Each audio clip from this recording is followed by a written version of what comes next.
Our life. There we go. On the podcast today. If you didn't hate us before, you should probably hate us now because we have wrestling royalty on today. The one, the only, California's finest. Okay. By the way, we had a lot of California girls on it. But anyhow, in the final X. But we got the best. We got Forrest Molinari. I don't know what's up with Snowflake. Where'd that start with? That's an old nickname from high school, actually. People have been wondering about that. Like, it just came out of nowhere. But me and my little buddies in high school came up with it, and we thought it was funny. It was a little joke. And then I put it on my social media way back when I was like 15, 16 years old, and I just left it on there for years. And then before Final X last year, the Flow guys started saying it was Snowflake season. Like, it was my time to finally make the senior world team, and then it just took off from there. You know what kind of bugs me with that? Like, okay, obviously you got a nickname. You got something you can market with, right? Right. How shitty is wrestling that, like, when you come out for Final X, they don't have, like, a snow machine or fog or, like, something that, like, emulates that. You know what I mean? Like, they should be running with that. The Ice Queen, the Snowflake herself, like, just boom, That's just like frozen, like, that's like a really good idea. I wish. I'll tell you what. If I do a Somar shootout and you come, I will make that happen.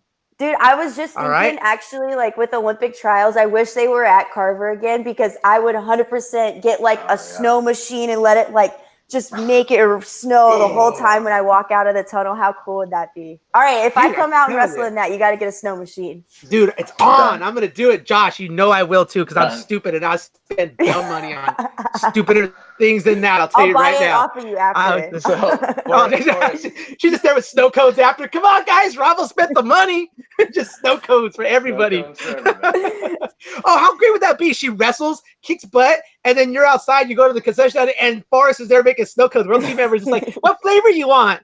My Mexican cousin's all upset. He's taking her business. Oh, gosh. It'd be terrible. Anyhow, how are you? I'm awesome, dude. Just getting ready for Worlds. It's been really good lately. Oh, man. So Josh asked the question earlier, which I don't like it, but being that the rest of the team was off across. Where was she at? Where were they at, Josh? They were in Japan after Dogu, I think. You were the only one that went to Dogu, though, right? Yeah, I was the only female that went. Just because Terry Steiner wanted to only send people whose ranking it could affect. So a couple of our girls were already locked in for number one anyways. So I was just the only girl who happened to need to go just to solidify my ranking for the 2 spot. And I wanted it to be my last tournament before Worlds, just, getting ready to go. So I went, and then we had a national team camp. They left like 3 days after I got back from Dogu to go to Japan. So it was better for me to not go to Japan and just like actually get to take a week off of the mat, because that was my first week off all year. I haven't taken any time off yet, so it was good to get a week off and just kind of recoup the body and get ready to go, get amped up for Worlds. Man, so then I take it you don't believe in burnout. For me, no. I don't. Yeah. No, I don't think so. You hear that all the time. I'm burned out. Even after a 3-month high school season, you're not completely burnt out. A 3-month high school season. Our season's like literally 9 months long. Like my first competition was Uregan in January. Like it's nonstop. You gotta eat, live, breathe wrestling. Hear that, ladies?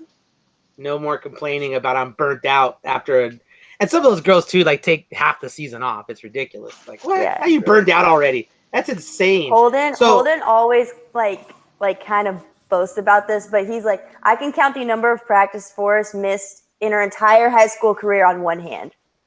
I never missed practice. You know what I mean? But like, look where that's gotten me. Like, you gotta have that mindset. Yeah, even if it's senior ditch day, she's like, sneaking onto campus. Like cool, but I'll be at practice. Not that any of us are condoning it, but as a coach, not mad at it. Like I didn't even know my kids are missing school, to be honest with you, because I have my walk-on coach everywhere I'm at. So like I don't even know the kids miss. I'm just like, you're at practice? Okay, good. You're good. Yeah, I don't even know about anything else. We're really just here to wrestle anyway. I mean, it's true. My job. It's true. Yeah, it's my. I mean, you're only academically eligible to wrestle, right? Yep. As long as you're eligible, you got decent grades, you're good to go. That's what I majored in college, was staying eligible. Yeah, exactly. Eligibility. Yeah. Eligibility through college. Oh my gosh. So Forrest, in college, what did you study? No, wait, what did you study in college, Forrest? I got 2 degrees. One was business administration and one was mathematics. And I actually finished my master's last year in October. In mathematics or in business? No, in coaching and athletic administration. Oh, okay. So I've got 3 different degrees. AD. maybe that'd be cool. Could you imagine having Forrest as your AD of your school? No. Can you imagine Forrest being the AD at Iowa? So the AD is like on the girl side, it's like wrestling, and it's for the first time like wrestling gets all the funding and all the Big Ten money. Oh, and basketball's like, what about us? Finally, it's like, you're like, you guys are fine, man. You've gotten the money all these past years. We're gonna fund only wrestling this year. Yeah, those balls never go bad. They go for years. Go ahead. I had to say basketball for my childhood. It lasts forever. That'd be great. And what were you saying, Josh? No, I was asking. So where did Snowflake to My Name Is Jungle come in? Where did that transition?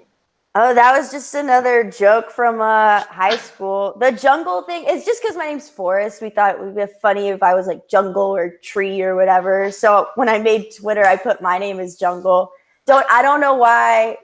Like looking back now, like what I was thinking, but I made my Twitter. That's pretty much the excuse I use for everything, and I'm 40-something years old. I still use that. I don't know why I did it. I don't know what I was thinking. Ask 15-year-old Forrest. I have no idea why. But I stayed on there, and I mean, people notice it. It's funny, so why not? So I think that everybody that's alive that pays attention to wrestling should know you're part of Hawkeye Wrestling Club. Definitely. Explain how that's helped you like jump levels and just your mindset and your training, everything that goes in it. There's a lot of different areas that I think Hawkeye Wrestling Club has really helped me improve. I mean, the mentality, I think it's always been there for me. I've always been just gritty and tough, but it's another level here. A big one's discipline. So like with me, I don't know, like say cutting weight, like everyone knows I cut weight. It doesn't bother me. Like I'm not scared. I got to lose 20 pounds in 2 days. Sure. I got it. No problem. You know what I mean? But that's not good to do, obviously, but it doesn't scare me. And like Tom and Terry are so big on being disciplined. And that's something that I've really had to work on, like with weight management, with my diet, workouts. It's not a problem. Like I'll keep working out till I can't walk. That's not the issue, but just like other things, like outside stuff. So I think discipline's been a big one, and technique. I feel like I'm really good at scrambling, but my fundamentals needed a lot of work. And this is the best program in the country, in the world, to work on fundamentals. You know what I mean? So I've seen a huge improvement there. Positioning, finishes on my shots, and that opens up my scrambling even better.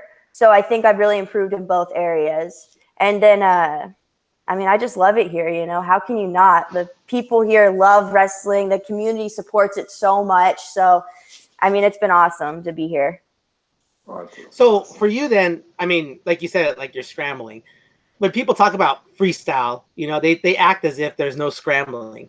And it's like, if you can freestyle scramble, your folk style scrambling is like 10 times better. Would you agree? Sure. Oh, for sure. Because you can't expose. So if you can't, especially with the new like danger rule in folk style wrestling, like, dude, if you can freestyle and not give up points, you can folk style. Am I wrong there? No, I 100% agree with that. When I watch the scrambling, like with folk style guys, I almost feel like it's easier because you can roll across your back. Like there's times I want to funk roll, but you can't. You know what I mean? You got to be able to hip pass and stuff.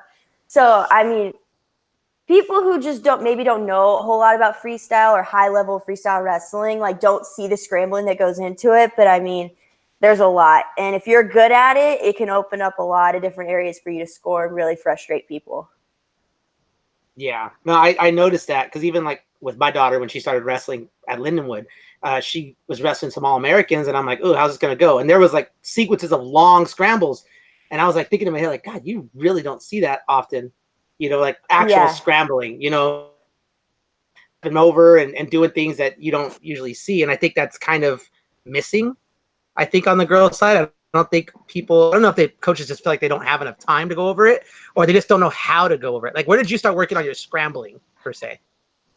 I don't even know. It just kind of started to develop, like, you know, I like crotch lifting. I like sit in the corner, and I'm long for my weight class too. So it kind of gives me a leverage advantage. So if someone gets on my leg and I throw their head outside, you know, I'm going to hit a switch in there and then hip heist. I love being on an ankle whizzer and start moving around in there. I think I'm really good there. I'm really comfortable in like a SIPO whizzer position. So I don't know, just these different areas I like to be in, and I would put people there, and that kind of started developing my scrambling.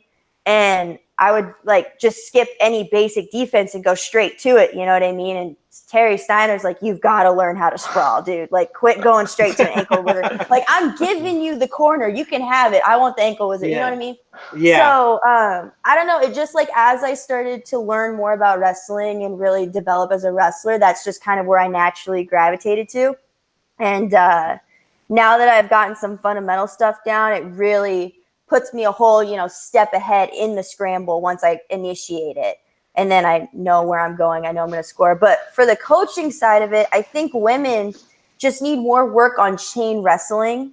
I think girls, like in general, still look maybe like, all right, I'm going to shoot. She's going to sprawl. We're going to be in front headlock. I got to get up. You know what I mean? It's just very like 1, 1, 1.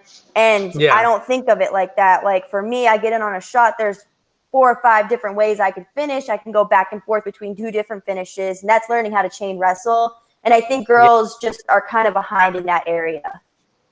Yeah, I can agree with that. And actually, it's going like that way on the boys' side, too, I've noticed. You know, when you see the high-level kids in the state, they're kind of so good that they're just one shot, one takedown versus, you know, like constantly moving along. And I know for like my club, we kind of emphasize that too. Like you got to be able to extend this. You know, Des is really big on basic defense, head down, hands down, stretch them out.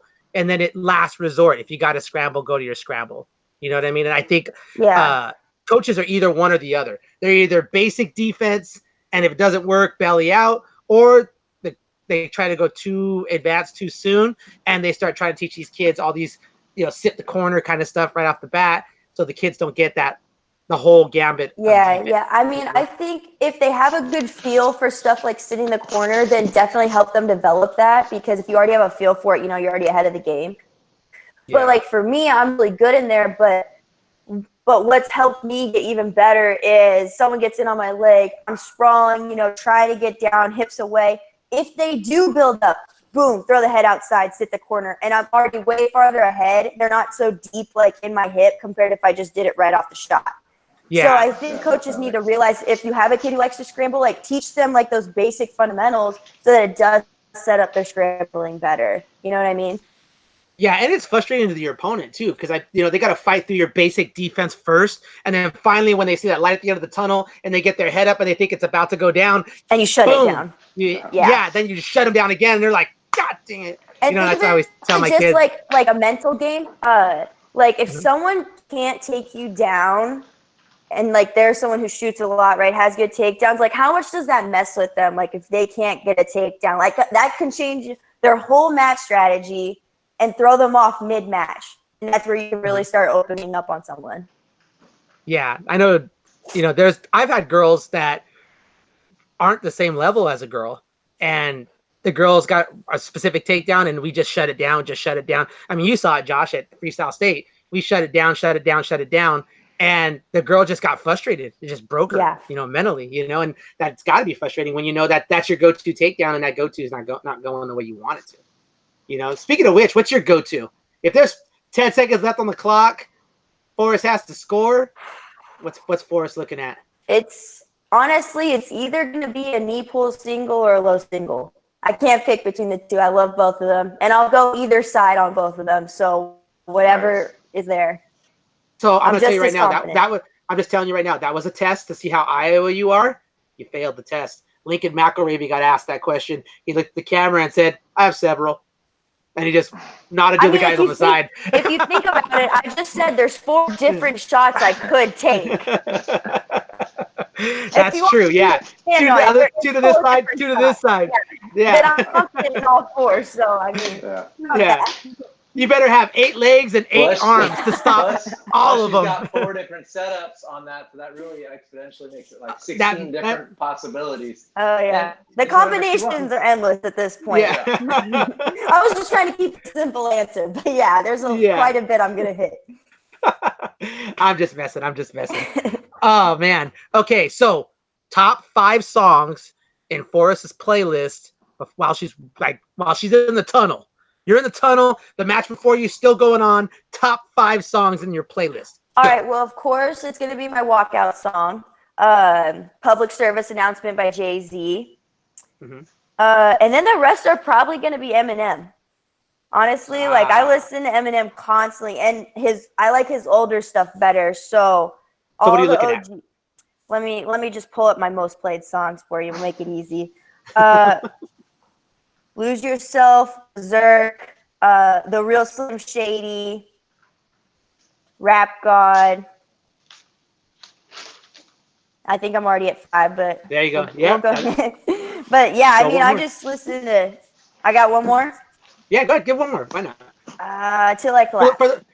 For those little girls out there that are just little Forrests in the future coming up, you know, they got to make sure that they emulate you in every way. They got to have those top 5. So now they know they got it all listed out now. Gotta go listen to Eminem. He's the OG. Nice. So, when it comes to training at Hawkeye Wrestling Club, what is it? Just the quality of the coaches? Is it? Well, give me like the number one thing you think really makes the difference. Is it the atmosphere in terms of like in the room, like just everybody having them all on the same page with the same mindset? Is it just having close friends that you train with, like, you know, Allie and the girls that you bring in? Like, what is it exactly? If you had to put your finger on it, like this right here is really what made the difference. Like for me personally? Yeah, just you personally. I'm gonna have to say probably the environment, but that's comes from, you know, the coaches. It comes from my teammates. It comes from the college team, from the other HWC guys. You know, the people there. I shouldn't say environment. I should say people. The people there have, I think, what really made the difference. You know, you could have the best facilities in the world, or you could have the absolute worst and still be a champion either way. But it's the people that are around you, you know, that really make or break you, I think. All right. What's one thing out of the room that you've learned at the Hawkeye Wrestling Club that you've been like, like it just like resonated with you, like, and it's made a difference either in your weight cutting or your mental side of things or whatever, just something that's just like clicked, like you just were like, yes, this is useful to me? I mean, obviously the diet, like I'm just getting better and better about what I need to fuel myself and feel good and keep my weight down. But something that's kind of interesting, and I just started doing it when I moved to Iowa, is this is going to sound funny, but I tell myself to be a gangster before I go wrestle. Like a gangster is someone who's hard, who doesn't let up, who's going to get the job done regardless of how it's going to get done. Like they have no mercy. So I didn't do that until I got to Iowa and I started like figuring out like how my mindset works and what I need to hear and things like that. So like I tell myself, go be a gangster before every match. Now, Forrest, does this have anything to do with Michaela Beck also being there? Because she's a gangster. No. I mean, me and Michaela are very similar in how we think. Michaela's Instagram story is a little more like really shows you how she is. Yeah. She's hilarious. But no, I just like talking to Perry just about like mindset stuff and how like, I don't know, how I respond to things. Like I just started kind of saying it to myself when it's like, this was, I think, the turning point when I started realizing like that's what I need to tell myself. Is I was talking to Perry and like, he's like, you know what, regardless of what happened before, when the lights were bright, I showed up. And he did. And I feel like that's being a gangster, like out on the mat. Like, you know what I mean? You could, regardless of your lifestyle, regardless of how you train, of how the other girl trained, like whatever it is, like if you show up when it counts, you're a gangster. And I told myself, like, I want to show up when the lights are bright. and not get nerves, not, feel this way or that way. Like, I show up when it counts. And I think I've started to do that more this year. And that's just all mindset, and so told myself to be a gangster, and I think that's helped a lot, actually. That's funny because Des tells our last year's heavyweight, who's a first-year wrestler, she made kind of a run at the end of the season, and she would tell her, go be a chola. Go be chola. She'd go out there, and she's first-year wrestler. She's only weighing 205. She wrestles girls, those big girls, 20, 30 pounds heavier than her. And she's like, you've seen her, Josh, just like a kind of a thin girl, but she's like 6 feet tall.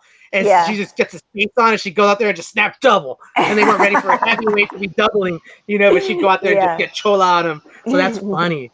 That's funny. So Iowa City compared to Cali. Ooh, big difference. Big difference. Yeah. Give it to it. I mean, the biggest thing I've noticed, obviously, like, the lifestyle is different. California vibe is completely different than living in the Midwest. But no Mexican food? I've seen one Mexican restaurant. I haven't tried it yet. I'm a little nervous, too, just because I have high standards for Mexican food, There we go. Yes. I tell everybody I have a taco in every city my clubs goes to, and every city I travel to do a tournament. I have Mexican food everywhere, so I can officially say we have the best Mexican food in California. How can we not, though? For real. So I don't like eating Mexican food other places unless I'm home. Like, I feel like it's just not going to live up to the hype, so I just don't even want to. I don't want to bother with it. But the biggest thing I've noticed is just living in a community that loves wrestling so much. Like, California's not really like that. Like, maybe like mid-Cal a little bit, but like, these people live and die for wrestling. Like, they love wrestling as much as they love the football team. There was like 12,000 people for the Iowa and Iowa State duel. Like, that's amazing. 12,000 people came to watch this one duel meet. Like, when I was in high school, we were lucky if our parents came to watch the duel. He has 12 people against the rival, huh? Yeah, like, we didn't even set up chairs for people to come watch, So that just the support and how much they've embraced us girls and how much they're keeping up with us and they love us and they want to see more content with us and they're just very, very supportive.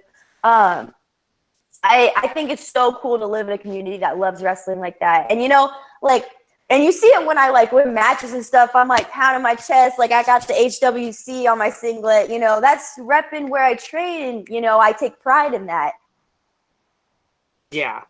No, that's super important, right? Because I feel like, too, the most successful programs are the ones where the entire team is bought in.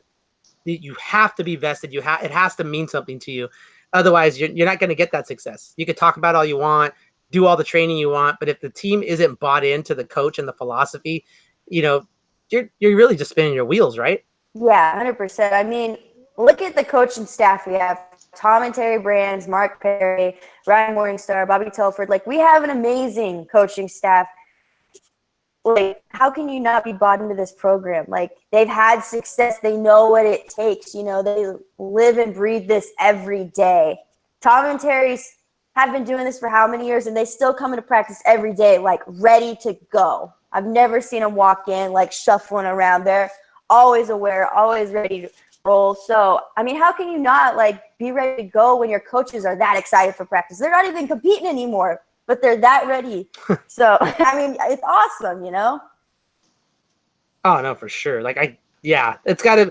How do you not get motivated, right? When the chief is ready to go, how are you not motivated? Exactly. So, Josh, your next question, because I keep talking. Inside the room, how does it work? I've heard that everybody's on board with the girls, like Tom, Terry, Perry, everybody is completely on board. How does it work? Are you guys your own separate practice? Are you exactly with the boys? Or we're treated no different than the HWC guys. There's 4 girls and 5 guys right now, and we're treated no different. Right now, we're going to be doing a little bit more of our own practices just because we're peaking, getting ready for Worlds. And this is the guys' downtime, especially the college team. But during the college season, we all practice together in the afternoons. In the mornings, some days we'll do technique and it'll be just the freestyle guys. But otherwise, in the afternoons, team practice with everybody. And I mean, I like it like that. I mean, sometimes they do a little more folk style top bottom stuff, and we'll do more of what we need work on, but it's still going through the team practice with them. Like the energy in the room and how hard everyone's working makes you work harder. It's different than going through a practice by yourself. So we all wrestle together for a good majority of it. Right. Awesome. Yeah, because I'd heard that. I just wanted to confirm with you that that's the way it was, and yeah, that's awesome. I mean, it just everybody's on board. And the guys are super cool too. I mean, even this week while the girls are gone, Gavin Teasdale rolled with me a couple days, and Terry put us through practice, and I worked out with Spencer on a Friday morning. So I was going to ask you that next. Like I saw, I think a tweet from Spencer saying he rolled with, I get much than you.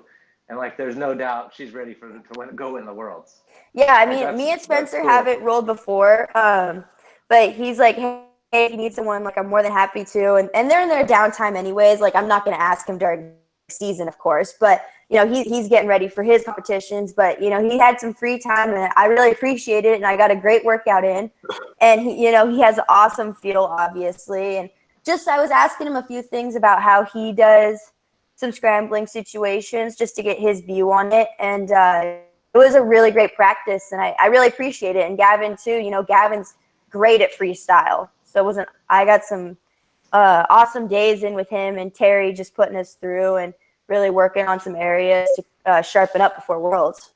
Nice. So for you, obviously 2020 is in the plans.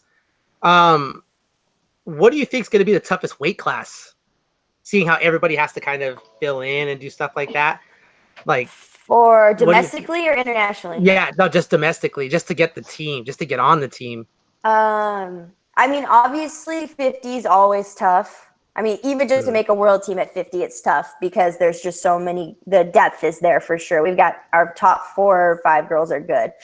I think 62 is going to be a little hard. I think a lot of people that are in 59 and 65 are going to go to 62. And we're also seeing that internationally, like a lot, like that around those 2 weights where me and Allie are at, everyone's going into 62 already. Like there's been a couple girls from my weight that have dropped down, and same with Allie's weight. So I think that's just happens to be the weight class that's going to be tough.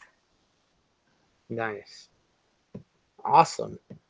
Let's see here. Hang on a second. Trying to see if anybody's asked questions yet, because everybody complains to me like, I was asking questions, and I'm like, I'm sorry, I didn't see them. My bad.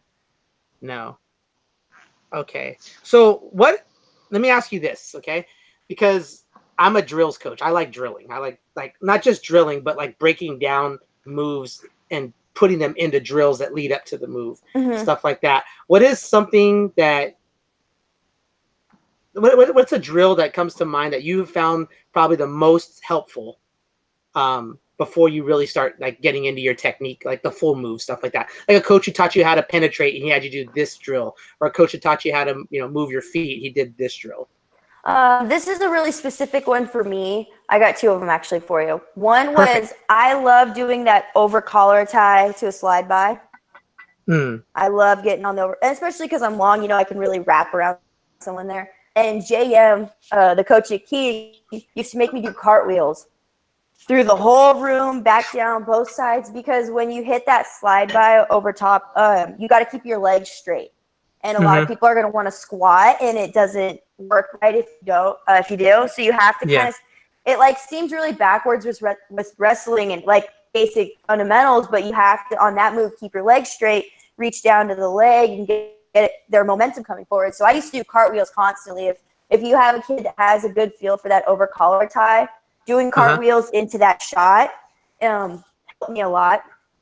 Just it's the same movement, And then another one was I've been really trying to work on footwork since I've been at Iowa, and Perry always tells me how Don Smith said he could outwork everybody with just his feet, not even putting hands on him. His footwork was that much like better than everyone, so much movement, forcing you to react. So after every practice, I do stance in motion. And not just stance in motion, like I actually visualize, like coaches say, of what I'm doing, putting my combinations together, not just one thing, which I think a lot of people do in stance in motion, and they kind of just go through it. Like, I'm Yeah. really thinking, like, this is stuff that I'm going to do in a match. And I go through those combinations. Like, I fake, snap them, drop off to the ankle, you know, drive up to a single, things like that. And it's helping me pick up my footwork in matches and try to move constantly. So really, stance and motion, as basic as it is, I do it a lot. Yeah, I usually tell my kids, like, you've been wrestling long enough too where you know how things should feel. Like, you should imagine, when you're imagining like a post on somebody, you should imagine your hand compressing when you put your hand on them. You should imagine them shooting and blocking off. You should feel that, mentally feel that pressure on your body and be able to move with it. So that way, because when I went to Cal State Fullerton, we were discussing this gymnast that was there who had major injury, was unable to compete all year, was her senior year. She wanted to do her floor routine one more time, scored a perfect 10. And she like just got cleared. And they asked her, you know, how did you do that? And she's like, well, I just mental visualization. But people don't understand that it's not just thinking it, it's thinking it with that proprioceptive skill of like knowing, like if I told you, like, Forrest, close your eyes and imagine, and this is always really vivid because I can always imagine this, hitting a low single and overshooting it, feeling that collar hit the shin bone and coming up and how their body's responding. Like, you can imagine all that pressure on the back of your neck, you know, like just talking about it, you know, and any wrestler who's done wrestling for a while can do that, you know. And so effective visualization, I feel like, isn't described to kids enough for them to really effectively do it, and they don't understand how important it is. Yeah, I didn't really start using it until I got to Iowa and realized how important it was. And at first, when people be like, you need to visualize, I'm like, I don't need to visualize. I need to actually do it. And then I started visualizing when I would do stance and motion. And I think it's helped quite a bit. I was naive. I didn't understand exactly yet. I was like, why do we need to visualize this so much? Like, this is wasting my time. You know what I mean? Like, I need to go hit these reps. But it's very, very useful when you learn how to use it properly. Nice. So you went from Benicia to Mobap to King. What was really the difference that set in the day-to-day practices between Mobap and King? The difference in the practice. I mean, the intensity was just different. I remember when I was transferring to King, like, I wanted to go there because I looked at that team and I was like, they have got the best girls. You know, they were killing everyone my freshman year of college. They had multiple national champions. I was like, if I'm going to get better, I need to be getting beat up by people. And that's how I learned how to wrestle, you know, wrestling the boys. Like, I used to get beat up every day, but I learned. And so when I was looking at the King team, I was like, they have the best girls. Like, that's where I need to be if I want to get better at wrestling. And I mean, we used to scrap in there. I mean, when I was my first year at King, we still had, you know, the Doy twins, Sarah Hildebrandt, Haley Agello, Amanda Hendy, Julia Salata, Hannah Greiswood, Lorianne It wasn't Ramos. fair because you guys had like hammers. Hendy. Did Paige go there too? Jen Page? No, she did that 1 year at OCU and then went to the training center. Training center, okay. Yeah, but you guys got like just a stupid team, because even before that you had like Hannah Martin. You had hammers in there. Yeah, you guys had like the second team girls All-Americaning too. The second what? All the second string girls, like the, you know, they were All-Americaning. Once they broke the lineup, they would All-American too. I mean, we were just, it was crazy, like how good we were, especially my first year there. I mean, just killed everybody. So having JM back is gonna do wonders for that program again. Like, big time. Don't see it. I mean, it really dropped off when he left. I mean, it really, like, you know, I mean, they kind of wrote out the residual with the Doys there and everything like that. But yeah, I think having JM back's gonna definitely and I know, you know, he started the women's team and that was like his baby, that he really developed that program. So I know he's always been very passionate about it, but juggling two college teams, I mean, it's so demanding. I mean, already, like, look at how many coaches actually do both teams. There's very, very few, because you just can't give all your attention to both. There's so much that goes into it. All your work is doubled. So, I mean, they have a really young group right now. It was almost all freshmen in that starting lineup, except for like maybe 2 or 3 girls. So give Yeah. him some time, let him keep developing those wrestlers. They're going to be really good in the next couple of years, I think. Yeah, I know Julia was really high on her team and how well they did last year, despite, I think all but 2 she had posted were freshmen. And it's like, man, And that's pretty then a scary. majority of them All-American as Yeah, freshmen. Like it's yeah. low, but maybe a low All-American, but they already got a taste of it, This is their first year in the college circuit. Like, watch what's going to happen in a couple of years. Yeah, And they know the wrestlers that they want too. That's the thing. Like they know the wrestlers that getting a taste of it's not going to be enough for those girls. No. That room is going to be right back at it again. What's the craziest thing that they had you do at King? Like like your first week there, you're like, what? We're doing what? Our Hell Week. So if when you go through King's Hell Week, like if you haven't gone through it before, it's really hard because you just don't know what to expect. And, it's long. My first year, it's 5 days. And, we have 6 a.m.s, we have afternoon practice, and we had to do a lift like in between. And of course, it's like a density lift, like preseason, like just trying to pack on a little muscle. I mean, shoot, our first morning at 6 a.m., we're running this hill called Mockingbird. And it's so long and so steep, you can't even see the top. And it's pitch dark outside. We're just running it for like 2 hours straight. I remember one time, we got in trouble for something, and JM sent us to Mockingbird in the middle of the season in the rain. It was freezing outside, and everyone was soaked, and we were running for so long, like on Mockingbird. There's one workout we have to do where he drops us off at the Bristol racetrack, like the NASCAR racetrack, and we have to run back to school, and it's like 8 miles or something. All of it's crazy.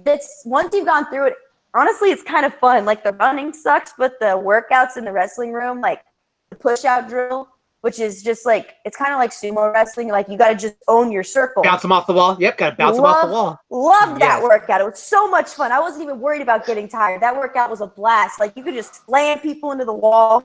Our grind matches were always good. My first year, you guys know Jesse Key?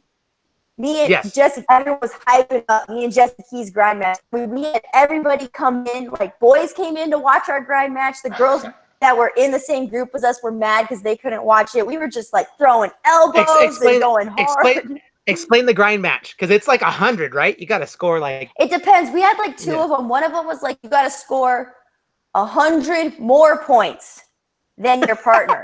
Not just 200, you have 100 more points. Like a tech ball times 10. And then the other grind match was just times, and you had to break them. Like that was the whole goal of a grind match, was to break them. And Jay really believed like that's how you would get better, is trying to break your partner. So it could be 20 minutes, it could be an hour, it could be longer than an hour. He tells you like when we start, but the point is to break them, and you'll either keep going at it or he'll kick them out. It's one of the two. Yeah, I mean that honestly, just getting them to do stuff like that, and I've had discussions with parents about my approach, because it varies depending on the group of girls that I'm coaching.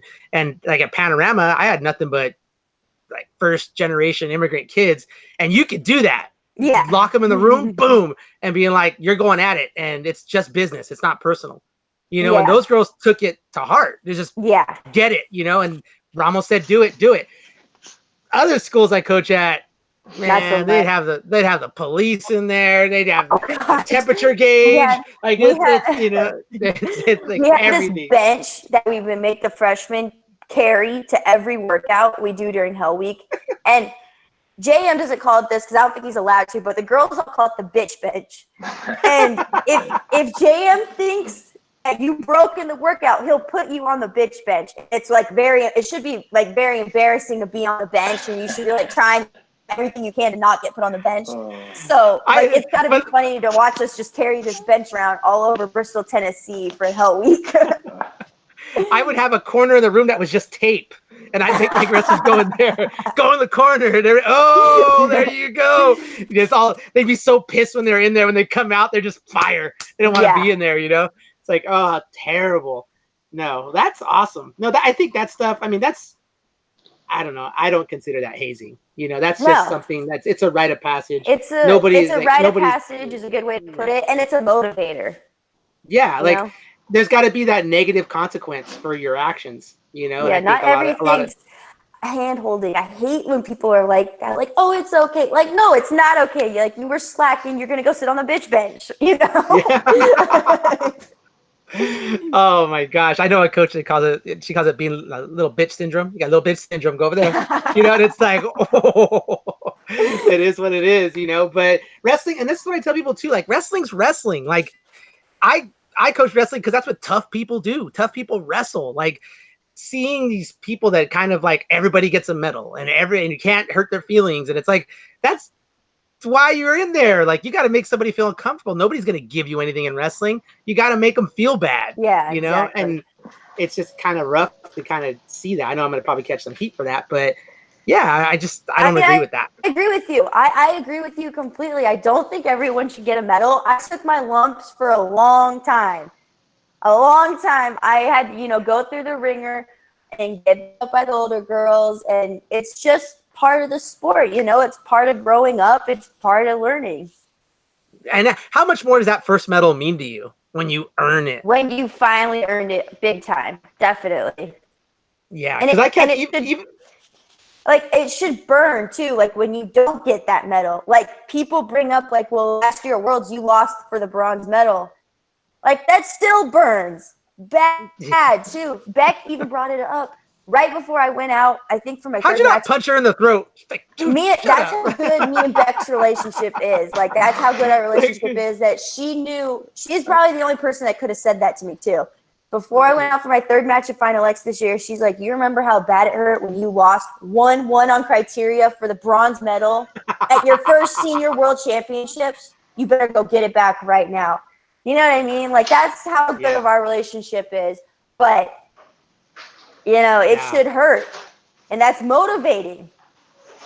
And that's how you got to be motivated in wrestling. I'm not going to hold your hand through it, Mm-hmm.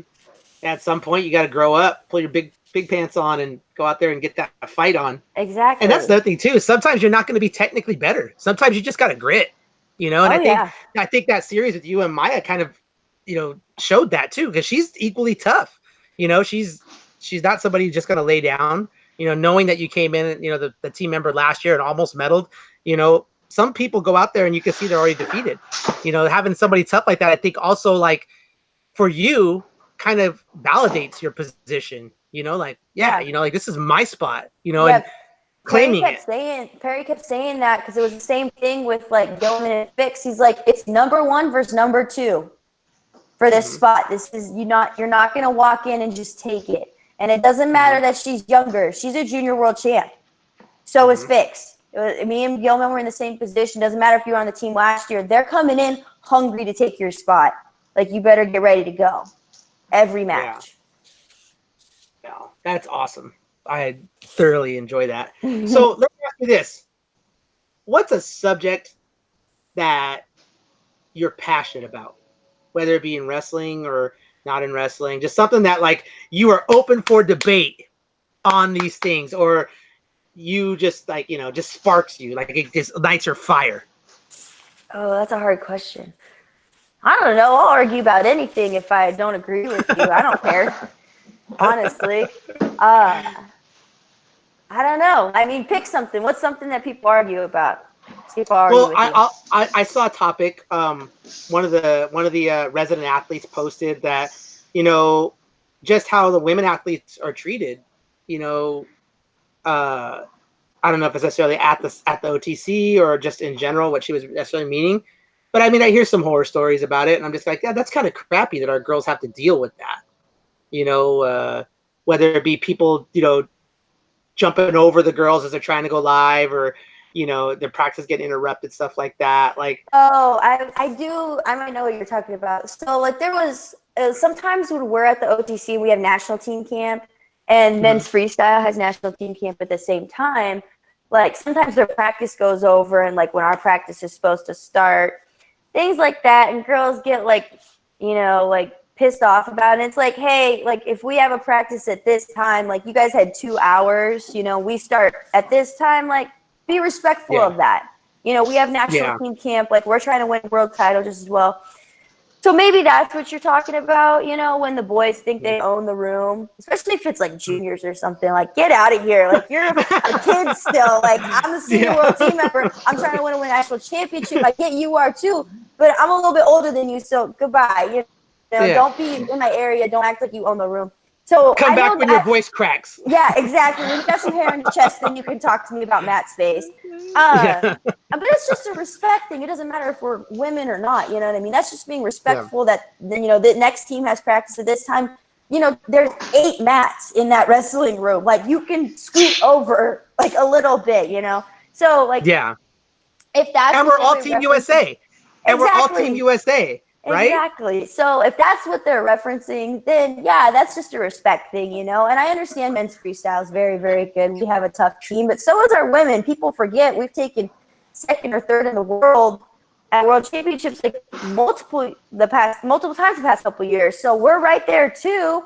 And I really think we have a good team this year to, you know, crack Japan. So, you know, it's just respect. But I'll argue about anything if you just want to pick a topic. No, that's true though, because I mean, hearing that obviously is a bad thing, you know. But at the end of the day, we're all Team USA, and I'll be honest too, like, people kind of forget about it, but when like Julia is asking for continued support, you know, after the men have already wrestled, and obviously they had, like 2 years ago they won the world championships, which I think will probably end up winning last year's too when all the Russian doping stuff settles. Yeah. But you know, she asked for continued support, and one of the biggest stars in the history of USA Wrestling is like, "Why are you being so divisive?"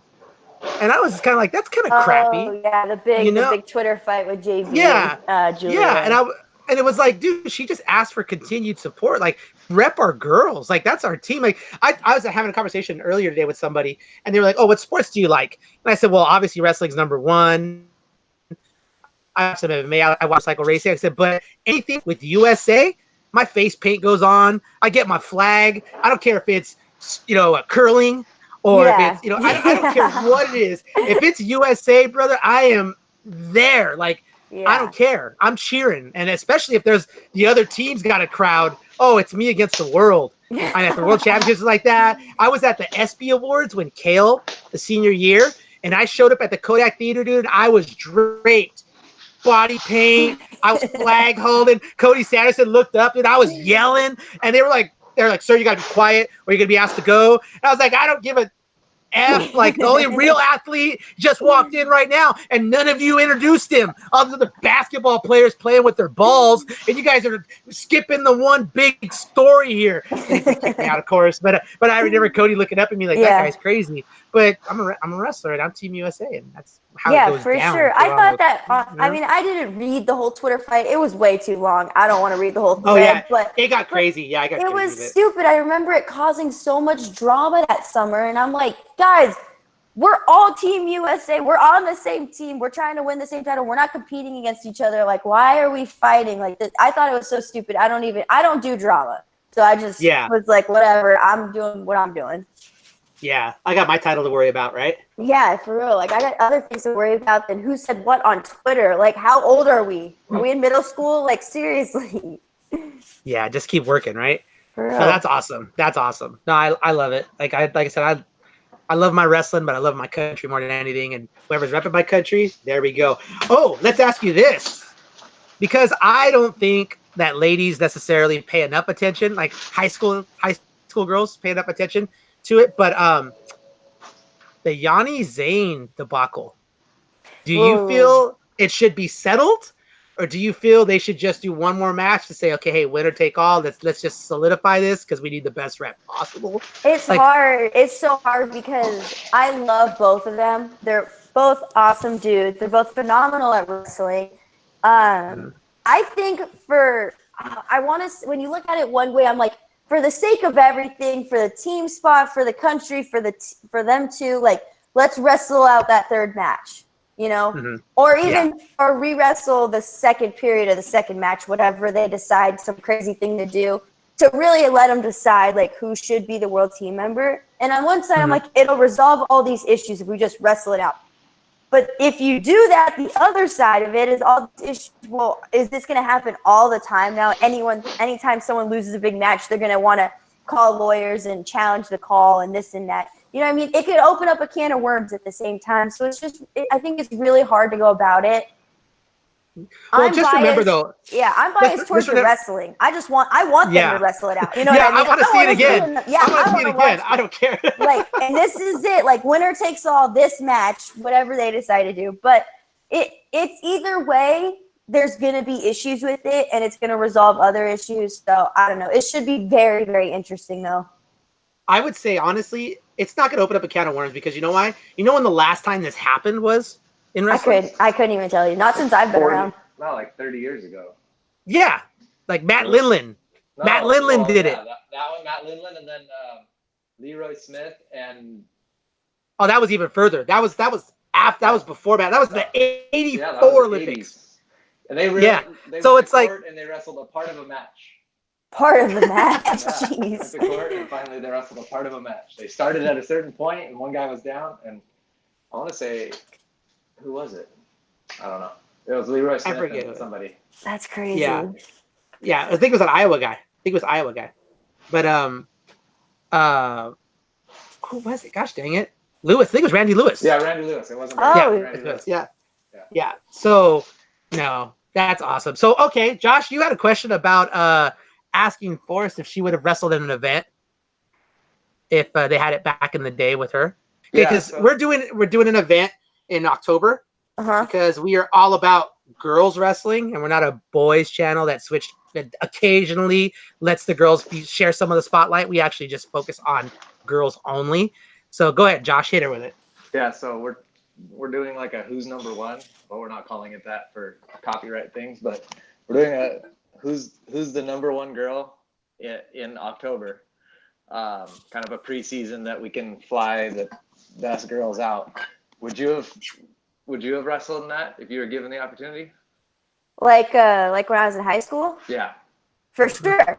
I would have loved to. Like when I look at that event now, like when you're in high school, like that's like one of the biggest events ever, you know, like in your world. Like how they have girls only one, but they have girls matches now in who's number one. Like I would have loved to have wrestled in that when I was in high school. I would have thought it was so cool. But that's the thing. They're only doing one match. You know, they're doing one highlight match.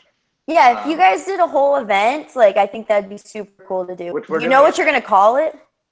Yeah, it's at this event called the Nightmare. So the Nightmare is we have a high school division and a high school elite division, right? Yeah. So and the top 13 are in the elite. So we're gonna see them. Top 13 will be in the elite. The top 3 in the high school. So let's say you have a freshman that's like badass freshman coming in. I don't believe in just giving somebody a ranking. I believe like let them earn it. So then run through the high school division. If they run the top 3 of the high school division, they'll automatically be put into the elite division, and then they'll be able to make some noise. But in between those finals matches, we're going to put these who's number one matches. Because USA Wrestling does like a rankings, but it's so like spotty. We'll just call it spotty. We'll call it spotty. Like we'll be nice about it. Maybe somebody All-American in Oklahoma, maybe somebody All-American in Fargo, but then 3, 4, 5 girls. Like there's girls on the ranking that my daughter's beat and she's not ranked, but it doesn't matter. Like we're trying to get the top, invite the top 2 girls. I mean, I feel like everyone really knows who the best girls are, regardless of the ranking. Like people know who's the top girls. Right. So, I mean, I think this is an awesome event. I think people would come out for it, and if you hyped it up as much as they do, who's number one, why not? Especially if it's all girls. Because, Worlds are when? Worlds are in September? Yeah, the 14th through the 22nd. So there's a possibility then that Forrest Molinari might show up at the Nightmare. Because it's in California, and who wants to be in Iowa when it's cold? And you could be in Pasadena, California. California. Bro. Yeah, and I'm pretty sure I know somebody who can get her into Disneyland, too, if you want to go there, or, I don't know, something. I mean, if we can help me out with a plane ticket or something, I'll be there. I just need a ticket. I'm sure we could figure out something. Yeah. Yeah, if we can figure out something, I'm all gung ho to go back to California for even a day. I will be there. And maybe it's like a clinic, and then good idea. Hawkeye Wrestling Club's like, it's a work thing. Okay, we got to get her out there, and then she takes home a little bit pocket money. Like I'm you with got you, my man. number. You got my No number. problem. I You got got my your number. I'm So do all the about the tournament. girls. Do the tournament, have the like who's number one thing, and then maybe that's on a Saturday night, Sunday morning clinic with Forrest Oh no Molinari. no oh no. We do the tournaments on Sunday, so we Okay. have Saturday weigh-ins. Maybe you go through a workout with Forrest, and then you go right into your weigh-in. All right. Yeah, I'm So with you've that worked. too. That You sounds gotta good. work a little bit of weight off. Got to work a little bit of weight off. You know, people got to support our world champion. Our world champion. World champion. Okay. Yeah. And you know, she just took out the Jap. So Let's do bonsai. it. Let's get after it. I think that sounds really good for sure. I think we're on something here. I think we are onto something. Yeah. I mean, how many Cali girls are? I mean, we're number 1 in Final X, number 2 on the world team. I mean, geez, let's go to the bottom. Victoria Anthony. Then we got Forrest. Final X. Yeah, just looking at Final just the Final X. Just look at Final X. Okay. Then you got Jakara. Okay. Then you got so Dominic. You got Dominic Parrish. Let me see. Hang on, I'm trying to go through it in my head. Oh, Alex Glade at 68. Glade at 68. Yeah. That's already. Is Olivia Fisk from California? Yeah, yes, Olivia Fisk is. Olivia Fisk. 6. And so is Precious Bell, who wrestled at 76. Yep, 7. I think 7 or 8 is what we. Yeah. You guys came up with. Oh, Mallory Velty wrestled Kayla at 62, so that's 8 right there. 8 right there. Dang. California represents, yo. Almost 50% of the final competitors. Yeah. Man. And don't sleep on us. I hate the fact that we took 2nd at Fargo and was it 4th in the duels, because that's just, we did not send our team. We just did not. I don't know if they still do this now, but when I went to Fargo, they tried to split up like our good girls on the A and B team, like to try to make it California versus California. But other states are getting too good for that kind of stuff. Like send out your best team, you know, and let other girls get matches. And smash. Go unscored on. Like that was always my thing. And when I used to talk to the women's director or developmental coach, I used to tell them that, like, stop trying to like put 2 in the finals. Why don't you worry about just smashing everybody? Yeah. I mean, no one's gonna care like if it's California versus California, but if you have one California team that ran through people, that's what people are gonna talk about, you know. So I mean, they talk about Dake going through the worlds without being scored on. It's like, no, Team California went through the tournament and nobody lost. Like they ran it, you know, like. Because that's the thing. Like, and a lot of California girls might lose in the finals. Comes to duels when it's like a team on the line, and they step up. Yeah, I can think of like Audrey Morehouse, Diamond Guilford, like all those girls like lost the finals, came back, smashed in the duels, beat the person they lost to the day before. You know, it's just like what? Exactly. So yeah, I take it personal. I really do. Like, and I also think too that Fargo is not what it used to be in terms of like what it means to the girls on the team, because I feel like back when you were in high school, Des was in high school, like it meant something. Like there was like, but when look at how tough. Like look at those girls. Like look at the girls that are on the senior circuit now. Those were the girls that were in high school during our time. Look how tough Fargo was during that time. Like Allie Reagan, I think is pound for pound one of the best wrestlers in the world. She she never won Fargo. That's how tough Fargo was back in the day. You know what I mean? Like yeah, I mean, you look at how many times, like, there wasn't 4-timers back then. Like, it was, you know, you were happy to win one. When Hendy won her first one, it was like, whoa, like, it was a grind for her to get, and she took 2nd in the U.S. Open the year before, and it was still, like, iffy if she was going to win it, you know? It was like, what? Like, she went on a run, you know? Like, her and Jennifer Page being in there. Jennifer Page was, like, a legend, because it was like she never wrestled the girls. How was she going to do when she wrestled girls?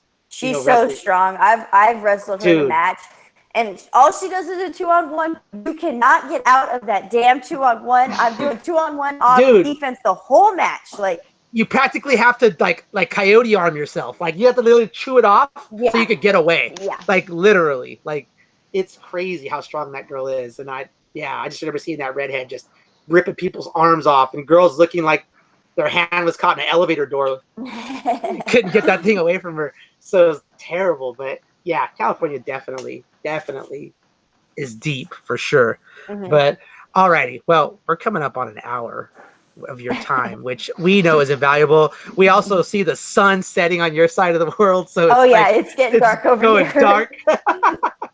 But is there anything else you want to talk about, go over, like something you want to bring up? Maybe you're, because we know you're like all over on the podcast everywhere right now. Like suddenly people notice girls wrestling, I know. so they all want you on there. But is there something that maybe you forgot to bring up, or they don't bring up, or anything like that? No, I think you guys hit some good topics. Like it wasn't the typical questions that people always ask, like how'd you start wrestling and how is it here? And I'm just like, it's the same questions, but you guys hit some good areas for sure. I definitely hope I can come back out to California soon and put on a clinic. I think that'd be awesome. My coaches will be cool with it, so I'm all for it. Mark man. it down. And hey, if they got a chaperone, we're not gonna be mad about that. Just gonna tell you, I know Perry likes it out here.